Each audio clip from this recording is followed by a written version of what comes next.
Hi friends, ನಾನಿವತ್ತು ಬಿರಿಯಾನಿ ಮಾಡ್ತಾಯಿದ್ದೀನಿ. ನೋಡಿ, ನಾನಿವಾಗ ಇಲ್ಲಿ ಎಣ್ಣೆ ಮತ್ತು ತುಪ್ಪ ಎರಡನ್ನೂ ಹಾಕ್ಕೊಂಡಿದ್ದೀನಿ. ಅದು ಸ್ಕಿಪ್ ಆಗೋಯಿತು ಎಣ್ಣೆ ಹಾಕೋದು. ಮತ್ತು ಇದಕ್ಕೆ ಪಲಾವ್ಗೆ ಹಾಕುವಂಥ ಐಟಮ್ಸನ್ನು ಹಾಕ್ಕೊಂಡಿದ್ದೀನಿ.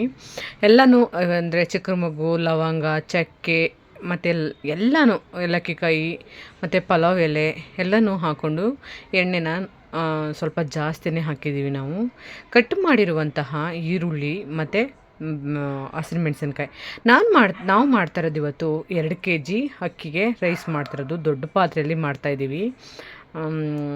ತುಂಬಾ ಆಶ್ಚರ್ಯ ಆಗ್ತಾಯಿದೆ, ಏಕೆಂದರೆ ನಾವು ಫಸ್ಟ್ ಟೈಮು ಬಿರಿಯಾನಿನ ನಮ್ಮ ಮನೆಯಲ್ಲಿ ದೊಡ್ಡ ಪಾತ್ರೆಯಲ್ಲಿ ಮಾಡ್ತಿರೋದೇ ಫಸ್ಟ್ ಟೈಮು. ಅಂದರೆ ನಾವು ಪಲಾವ್ ಎಲ್ಲ ಮಾಡಿದ್ದೀವಿ ಫಂಕ್ಷನ್ಗೆ, ಬಟ್ ಇವತ್ತು ಬಿರಿಯಾನಿನ ನಾವು ತುಂಬ ದೊಡ್ಡ ಪಾತ್ರೆಯಲ್ಲಿ ಮಾಡ್ತಾಯಿದ್ದೀವಿ. ನೋಡಿ, ಇವಾಗ ಕಸೂರಿ ಮೇಥಿನ ಮೇಲ್ಗಡೆ ಹಾಕಿದ್ದೀನಿ. ನಾವು ಒಂದು ಅರ್ಧ kg 1 kg ಅಷ್ಟು ಈರುಳ್ಳಿನ ಕಟ್ ಮಾಡಿ ಹಾಕ್ಕೊಂಡಿದ್ದೀನಿ. ಮತ್ತು ಇದಕ್ಕೆ ಪುದೀನ ಸೊಪ್ಪು ಮತ್ತು ಕೊತ್ತಂಬರಿ ಸೊಪ್ಪು, ಹಸಿರುಮೆಣ್ಸಿನ್ಕಾಯಿ ಮೂರನ್ನೂ ಹಾಕ್ಕೊಂಡು ರುಬ್ಕೊಂಡಿದ್ದೀವಿ. ಖಾರದ ಪುಡಿನ ಇದಕ್ಕೆ ಯೂಸ್ ಮಾಡ್ತಾ ಇಲ್ಲ. ಆ ಮೂರನ್ನೂ ಹಾಕ್ಕೊಂಡಾದಮೇಲೆ ಅದಕ್ಕೆ ಚೆನ್ನಾಗಿ ಮಿಕ್ಸ್ ಮಾಡ್ಕೊಳ್ಳೋಣ. ಇನ್ನೊಂದು ಏನು ಅಂದರೆ, ನೀವು ಸ್ವಲ್ಪ ಜಾಸ್ತಿ ಕ್ವಾಂಟಿಟಿ ಮಾಡ್ತಾಯಿದ್ದೀನಿ ಅಂದರೆ ಸ್ವಲ್ಪ ಜಾಸ್ತಿ ಮಸಾಲಾನ ಹಾಕ್ಕೋಬೇಕಾಗುತ್ತೆ. ಇವಾಗ ನಾನು ಟೊಮೊಟೊನ ಕಟ್ ಮಾಡಿರುವಂತಹ ಟೊಮೊಟೊನ ಹಾಕೋತಾ ಇದ್ದೀನಿ.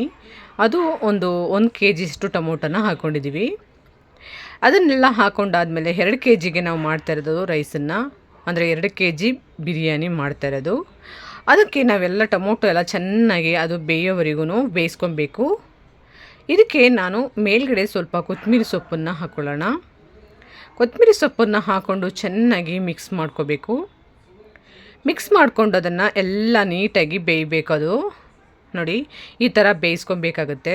ದೊಡ್ಡ ಪಾತ್ರೆ ಆಗಿರೋದ್ರಿಂದ ಸ್ವಲ್ಪ ಅನ್ನಂಗೆ ಕಾಣಿಸ್ತಾ ಇದೆ ನಿಮಗೆ.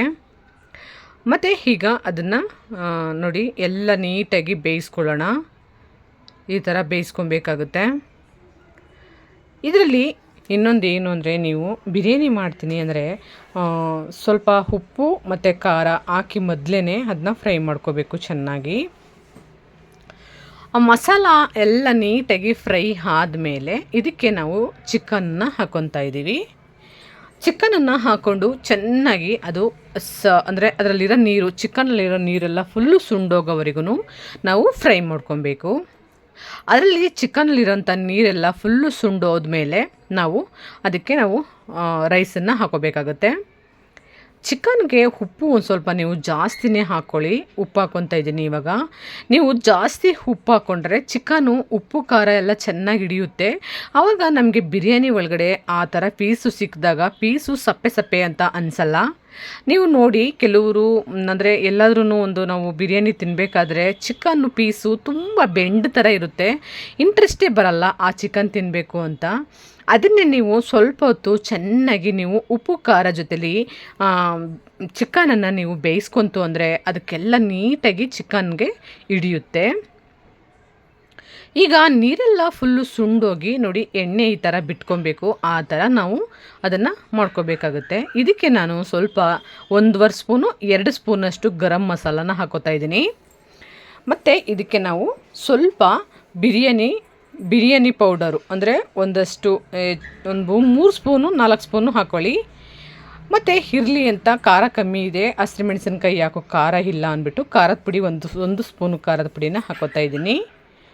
1 ಸ್ಪೂನು ಖಾರದ ಪುಡಿನ ಹಾಕ್ಕೊಂಡು ಆದಮೇಲೆ ಇದಕ್ಕೆ ನಾವು ಚೆನ್ನಾಗಿ ಒಂದು ಸ್ವಲ್ಪ ಮಿಕ್ಸ್ ಮಾಡಿ ನಾವು ಅದನ್ನು ಬೇಯಿಸ್ಕೊಬೇಕು.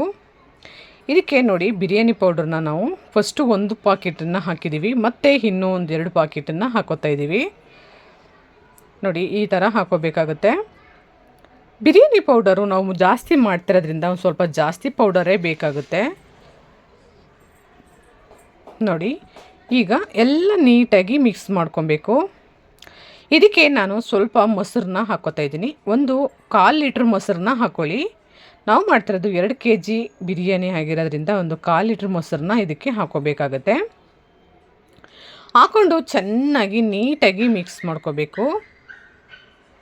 ನೋಡಿ, ಈ ಥರ ಮಿಕ್ಸ್ ಮಾಡ್ಕೊಳ್ಳೋಣ. ಆ ಮಿಕ್ಸ್ ಮಾಡಿ ಅದು ಚಿಕನು ನೀಟಾಗಿ ಎಲ್ಲ ಉಪ್ಪು ಖಾರ ಎಲ್ಲ ಕರೆಕ್ಟಾಗಿ ಹಿಡಿದಿದೆ, ಸೂಪರಾಗಿದೆ ಅನ್ನೋವರೆಗೂ ನಾವು ಅದನ್ನು ಮಾಡಬೇಕಾಗತ್ತೆ. ನೋಡಿ, ಈ ಥರ ಮಿಕ್ಸ್ ಮಾಡಿಕೊಂಡು ನೀಟಾಗಿ ನಾವು ಇನ್ನೊಂದು ಏನು ಅಂದರೆ ನಾವು ಮಾಡಿರೋದು ಎಷ್ಟು ಜನಕ್ಕೆ 6 ಜನ ಅಷ್ಟೇ. 6 ಜನಕ್ಕೆ ನಾವು ಇಷ್ಟೊಂದು ಬಿರಿಯಾನಿ ಮಾಡಿ ವೇಸ್ಟ್ ಆಗೋಯ್ತು. ಅಷ್ಟೊಂದು ಮಾಡಿಬಿಟ್ಟಿದ್ದೋ. ಇವಾಗ ಅಕ್ಕಿನ ನೆನೆಸ್ಕೊಂಡು ಇಟ್ಕೋಬೇಕಾಗತ್ತೆ, ಬೇಗನೆ ಬೇಯ್ಕೊಳ್ಳುತ್ತೆ ಅಕ್ಕಿ. ನೆನೆಸಿರುವಂತಹ ಅಕ್ಕಿನ ಹಾಕೊಳ್ಳೋಣ. ನೋಡಿ, ಈಗ ಎಲ್ಲ ನೀಟಾಗಿ ಮಿಕ್ಸ್ ಮಾಡ್ಕೋಬೇಕಾಗುತ್ತೆ. ಈ ಥರ ಮಿಕ್ಸ್ ಮಾಡ್ಕೊಳ್ಳಿ. ನೋಡಿ, ಹಿಂಗೆ ನೀಟಾಗಿ ಮಿಕ್ಸ್ ಮಾಡ್ಕೊಬೇಕು. ಮಿಕ್ಸ್ ಮಾಡ್ಕೊಂಡಾದಮೇಲೆ ನೀರನ್ನು ಕಾಯಿಸ್ಕೊಂಡು ಹಾಕ್ಕೊಂಡ್ರೆ ಒಳ್ಳೆಯದು. ನೀರನ್ನ ಕಾಯಿಸ್ಬಿಟ್ಟು ಹಾಕ್ಕೊಳ್ಳಿ, ಆವಾಗ ಬೇಗನೆ ಬೇಯ್ಕೊಳ್ಳುತ್ತೆ ಬಿರಿಯಾನಿ. ನೋಡಿ, ನೆನೆಸಿರೋ ಅಕ್ಕಿ ಆಗಿರೋದ್ರಿಂದ ಅಕ್ಕಿ ಒಂದು ಸ್ವಲ್ಪ ಹೊತ್ತು ನೆನೆದಿರಬೇಕು. ನೆಂದಿದ್ರೆ ಚೆನ್ನಾಗಿ ಬೇಗನೆ ಪುಡಿಯಾಗಿ ಬೇಯ್ಕೊಳ್ಳುತ್ತೆ. ಈಗ ನಾವು ಎಷ್ಟು 2 ಸೇರು ಅಂದರೆ ಲೋಟದಲ್ಲಿ 8 ಲೋಟ ಅಕ್ಕಿನ ಹಾಕಿದ್ದೀವಿ ಅಂದರೆ 1 ಲೋಟಕ್ಕೆ 2.5 ಲೋಟ ನೀರನ್ನು ಹಾಕ್ಕೊಂಡಿದ್ದೀವಿ. ಅದಕ್ಕೆ ನೀವು ಕೌಂಟ್ ಮಾಡ್ಕೊಳ್ಳಿ. 2 ಅಂದರೆ 8 ಲೋಟ ಅಕ್ಕಿಗೆ ಎಷ್ಟನ್ನು ಹಾಕಬೇಕು ನೀರನ್ನ ಅನ್ನೋದನ್ನ ನೀವೇ ಕೌಂಟ್ ಮಾಡ್ಕೊಳ್ಳಿ. ಅಂದರೆ 1 ಲೋಟಕ್ಕೆ 2.5 ನೀರನ್ನು ಹಾಕೋಬೇಕಾಗತ್ತೆ. ಹಾಕ್ಬಿಟ್ಟು ನೀಟಾಗಿ ಮುಚ್ಚಿಬಿಟ್ಟು ಇದನ್ನು ಬೇಯಿಸೋಣ ಸ್ವಲ್ಪ ಹೊತ್ತು. ನೀಟಾಗಿ ಉಪ್ಪು ಖಾರ ಎಲ್ಲ ಕರೆಕ್ಟಾಗಿದೆಯಾ ಅಂತ ಒಂದು ಸಲ ನೋಡ್ಕೋಬೇಕಾಗತ್ತೆ. ಆಮೇಲೆ ಉಪ್ಪು ಖಾರ ಏನಾದ್ರೂ ಕಮ್ಮಿ ಇದೆ, ಉಪ್ಪು ಕಮ್ಮಿ ಇದೆ, ಖಾರ ಕಮ್ಮಿ ಇದೆ, ಇಲ್ಲ ಮಸಾಲ ಕಮ್ಮಿ ಇದೆ ಅಂತ ಅನಿಸಿದ್ರೆ ಸ್ವಲ್ಪ ನೀವು ಎಕ್ಸ್ಟ್ರಾನ ಹಾಕ್ಕೊಳ್ಳಿ. ಹಾಕ್ಕೊಂಡು ಚೆನ್ನಾಗಿ ಮಿಕ್ಸ್ ಮಾಡ್ಕೊಳ್ಳಿ. ಅದನ್ನು ನೋಡಿ, ಈ ಥರ ಮಿಕ್ಸ್ ಮಾಡ್ಕೊಬೇಕು. ಆಮೇಲೆ ಅದು ಕುದಿಯುತ್ತಲ್ವ, ಪ್ಲೇಟ ಮೇಲೆ ಮುಚ್ಚಿಬಿಟ್ಟು ಸ್ವಲ್ಪ ಹೊತ್ತು ಚೆನ್ನಾಗಿ ಅದನ್ನು ಕುದಿಸ್ಕೋಬೇಕಾಗುತ್ತೆ. ಇಷ್ಟು ತುಂಬಾ ಈಸಿಯಾಗಿ ನಾವು ಮಾಡ್ಕೊಬೋದು, ತುಂಬಾ ಈಸಿಯಾಗಿ ಮಾಡ್ಬೋದು ಇದನ್ನು. ರುಚಿ ಕಮ್ಮಿ ಇತ್ತು, ಅದಕ್ಕೆ ನಾವು ಸ್ವಲ್ಪ ಮೇಲ್ಗಡೆ ಉಪ್ಪನ್ನು ಹಾಕೋತಾ ಇದ್ದೀವಿ. ಮತ್ತು ಸ್ವಲ್ಪ ಖಾರನೂ ಕಮ್ಮಿ ಅನ್ನಿಸ್ತಿತ್ತು, ಮತ್ತೊಂದು ಸಲ ನಾವು ಖಾರದ ಪುಡಿನ ಹಾಕ್ಕೊಂಡಿದ್ದೀವಿ. ಖಾರ ಕಮ್ಮಿ ಇರೋದ್ರಿಂದ ನೋಡಿ, ಹೀಗೆ ನಿಜವಾಗ್ಲೂ ತುಂಬ ಅಂದರೆ ತುಂಬ ಚೆನ್ನಾಗಿತ್ತು. ಚಿಕನ್ ಗ್ರೇವಿ, ಮೊಸರು ಬಜ್ಜಿ ಎರಡನ್ನೂ ಹಾಕ್ಕೊಂಡು ತಿಂದೋ, ತುಂಬ ಚೆನ್ನಾಗಿತ್ತು. ಈಗ ಪ್ಲೇಟ ಮುಚ್ಚಿಬಿಟ್ಟು ಸ್ವಲ್ಪ ಹೊತ್ತು ಬೇಯಿಸೋಣ. ಅದು ಸ್ವಲ್ಪ ಹೊತ್ತು ಬೆಂದು ನೋಡಿ, ಈ ಥರ ಫುಲ್ಲು ಉದುರಾಗಿ ನೀಟಾಗಿ ಹೇಗೆ ಬಂದಿದೆ ನೋಡಿ ನೀವೇ. ಸಕ್ಕತ್ತಾಗಿ ಬಂದಿದೆ. ರೈಸ್ ಮಾತ್ರ ಇಷ್ಟೊಂದು ರೈಸ್ ಮಾಡಿದ್ದೀವಿ ನಾವು, ಖಾಲಿನೇ ಆಗಲಿಲ್ಲ. ಇನ್ನೂ ಅರ್ಧ ಅಂದರೆ 2 ಟೈಮ್ ತಿಂದ್ರೂ ಅರ್ಧಕ್ಕರ್ಧ ಉಳ್ಕೊಂತು. ಸುಮ್ಮನೆ ಹಾಗೇ ಡಸ್ಟ್ಬಿನ್ಗೆ ಹಾಕ್ತೋ. ಅದೇ ಹಳ್ಳಿಲಾದರೆ ಹಸು ಕರುಗಳಿಗೆ ಯಾರಾದಕ್ಕಾದ್ರೂ ತಿನ್ನಿಸ್ಬಿಡ್ಬೋದು. ಇಲ್ಲಿ ಬೆಂಗಳೂರಲ್ಲಿ ಅಂದರೆ ಸ್ವಲ್ಪ ಬೇಜಾರಾಗುತ್ತೆ. ನೋಡಿ, ನಾವು ಇನ್ನೊಂದೇನು ಅಂದರೆ ಅದು ಸರಿಯಾಗಿ ಬೆಂದಿಲ್ಲ, ದಿಂಡೇ ಇದೆ ಅನಿಸಿದ್ರೆ, ನಿಮಗೆ ಸ್ವಲ್ಪ ದಿಂಡಿದೆ ಯಾಕೋ ಬೆಂದಿಲ್ಲ ಅಂತ ಅನಿಸಿದ್ರೆ, ಆ ಪ್ಲೇಟ್ ಮೇಲೆ ತುಂಬ ವೇಟ್ ಇರೋಂಥದ್ದನ್ನ ಮೇಲ್ಗಡೆ ಇಟ್ಬಿಟ್ಟು ತುಂಬ ಗ್ಯಾಸ್ನ ಸ್ಲೋವಲ್ಲಿ ಇಟ್ಬಿಟ್ಟು ಸ್ವಲ್ಪ ಹೊತ್ತು ನೀವು ಹಾಗೇ ಬಿಟ್ಬಿಟ್ರೆ ಅದರದ್ದು ಅವಕ್ಕೆ ಚೆನ್ನಾಗಿ ಅದು ಒಳಗಡೆ ದಿಂಡಿದ್ರೂ ಅದು ಕರೆಕ್ಟಾಗಿ ಆಗುತ್ತೆ.